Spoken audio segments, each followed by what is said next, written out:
Situ और केंद्रीय trade यूनियनों के आह्वान पर आगामी 9 जुलाई को देशव्यापी हड़ताल की तैयारी जोरों पर है। इसी कड़ी में बल्लभपुर में श्रमिक परिवारों के साथ एक महत्वपूर्ण बैठक आयोजित की गई, जिसमें श्रमिकों को हड़ताल में शामिल होने का आह्वान किया गया। आपको बता दें कि इस बैठक में श्रमिक नेता सुप्रियो रॉय, हेमंत प्रभाकर, दिवेंदु मुखर्जी, करुणा बावरी, अशोक बावरी, सुनील खंडेलवाल सहित कई अन्य वामपंथी नेता भी उपस्थित रहे। वहीं इस कार्यक्रम में वामपंथी श्रमिक संगठन सीटू, कृषक सभा, डीवाईएफआई और महिला समिति के नेता और कार्यकर्तागण भी उपस्थित रहे, जिन्होंने 17 सूत्री मांगों के समर्थन में हड़ताल को सफल बनाने के लिए अपने विचार रखे। बता दें कि इस सभा के दौरान रानीगंज क्षेत्र के 20 मेधावी विद्यार्थियों को भी सम्मानित किया गया, जिन्होंने विभिन्न बोर्ड परीक्षाओं में उत्कृष्ट प्रदर्शन किया। साथ ही हेमंत प्रभाकर ने इच्छा व्यक्त की है कि आज की युवा पीढ़ी पढ़ाई के साथ साथ सांस्कृतिक क्षेत्र में भी अपनी पहचान बनाए, ताकि आने वाले समय में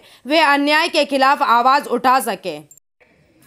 नाना भावे लोग बोलार चेष्टा करे, সেই লোকটাও শুনতে চায় না তৃণমূল না বিজেপি, কেউ হচ্ছে মানুষের কথা শুনতে চায় না।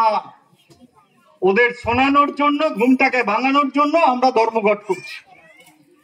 আপনারা ইতিমধ্যে শুনেছেন যে 26,000 টাকা মজুরি, 26,000 টাকা মজুরি আমরা চাইছি এমনি এমনি না। একটা মানুষ স্বামী স্ত্রী দুটো বাচ্চা একটা সংসার চালাতে গেলে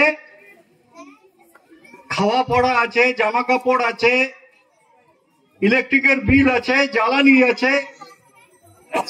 আমাদের আপনারা সকলে জানেন যে গোটা দেশে যে অবস্থা চলছে, 9 তারিখে কৃষক শ্রমিক ধর্মঘট গোটা দেশ জুড়ে হবে। গ্রামের অবস্থা খুব খারাপ, 100 দিনের কাজ বন্ধ। ইতিমধ্যে বামপন্থীদের লড়াইয়ের কারণে 100 দিন চালু করার জন্য হাইকোর্ট নির্দেশ দিচ্ছে। এটা আমাদের কাছে খুশির খবর। আমরা কোটা ভোট পেলাম, এটা আমাদের কাছে বড় আনন্দ নয়, কারণ আনন্দ তার থেকে বেশি কি মানুষ তার অধিকারটা পাচ্ছে। আজকে খুব দুর্বিষহ অবস্থা, জিনিসপত্রের দাম বাড়ছে, শ্রম কোড লাগু করছে যা শ্রমিকদের অধিকার কেড়ে নেবে। 7 দফা দাবিতে 9 তারিখ ধর্মঘট হবে। এই ধর্মঘট উপলক্ষে আজকে আমরা সভা করলাম সিআইটু, কৃষক সভা, ডিওয়াইএফআই এবং মহিলা সমিতির পক্ষ থেকে। এবং আমাদের এলাকার যারা মাধ্যমিক উচ্চ মাধ্যমিকে কৃতী হয়েছে তাদের আমরা সম্বর্ধনা দিলাম। প্রায় হচ্ছে যে 20 জন ছাত্রছাত্রী সম্বর্ধিত হলেন। আর সাংস্কৃতিক অনুষ্ঠান, ছাত্রছাত্রীরা গান, আবৃত্তি, কবিতা করলো। আমরা চাই যে গরিব এবং শ্রমজীবী পরিবারের ছেলেদের মধ্যে তারা গান করুক, আবৃত্তি করুক, লড়াইয়ের নতুন চেতনা পাক।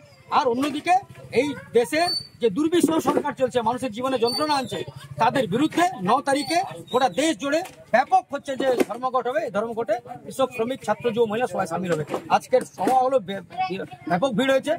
বোঝা যাচ্ছে যে আগামী লড়াই হচ্ছে যে মানুষ হচ্ছে যে শাসক দল ভার্সেস জনগণ। এই লড়াই আগামী দিন হিন্দুস্তানের নতুন ভাগ্য লিখবে।